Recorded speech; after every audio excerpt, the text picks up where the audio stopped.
The applause was still echoing when my father stood up. In front of classmates, professors, friends, he chose that moment.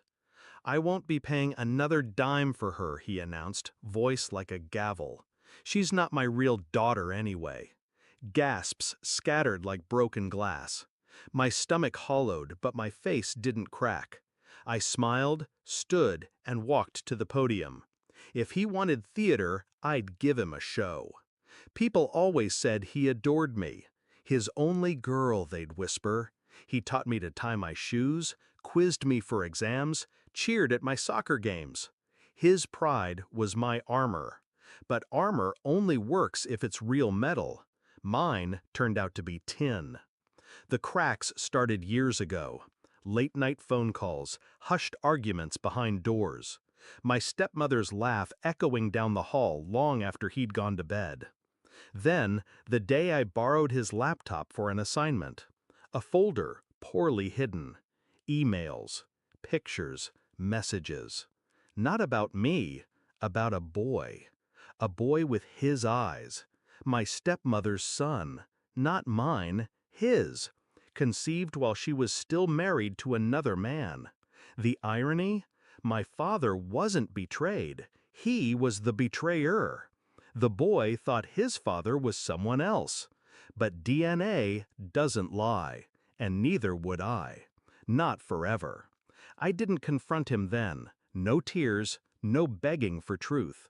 Instead, I played the long game. I kept his secret close, like a blade under my sleeve, waiting for the moment he'd try to cut me. And today, he did. I gripped the microphone, my gown swaying, my voice calm, steady. Since we're sharing DNA secrets, I pulled an envelope from my bag, thick, heavy, the weight of justice.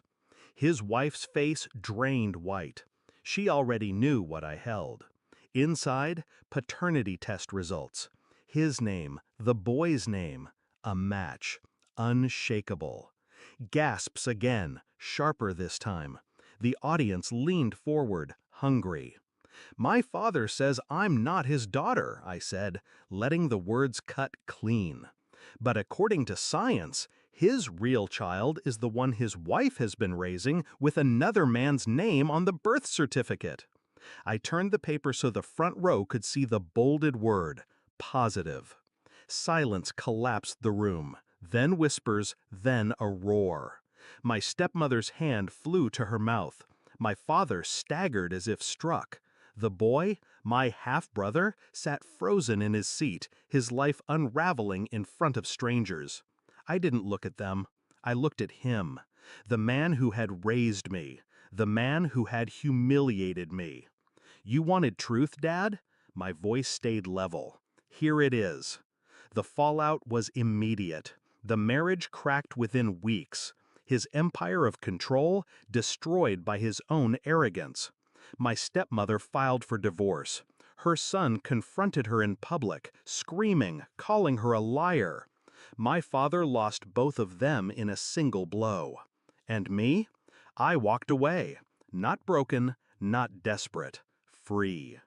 The beauty of revenge isn't in the strike. It's in the patience, the discipline, the silence before the storm. I let him speak first. I let him humiliate me. And then I used his own blood to bury him. Now when people talk about that day, they don't remember his words. They remember mine. They remember the girl who didn't flinch when her father disowned her.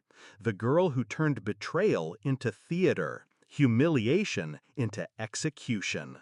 And every time I picture his face, pale, stunned, destroyed, I don't feel sorrow. I feel justice.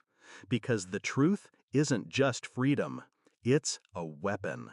And in my hands, it was lethal.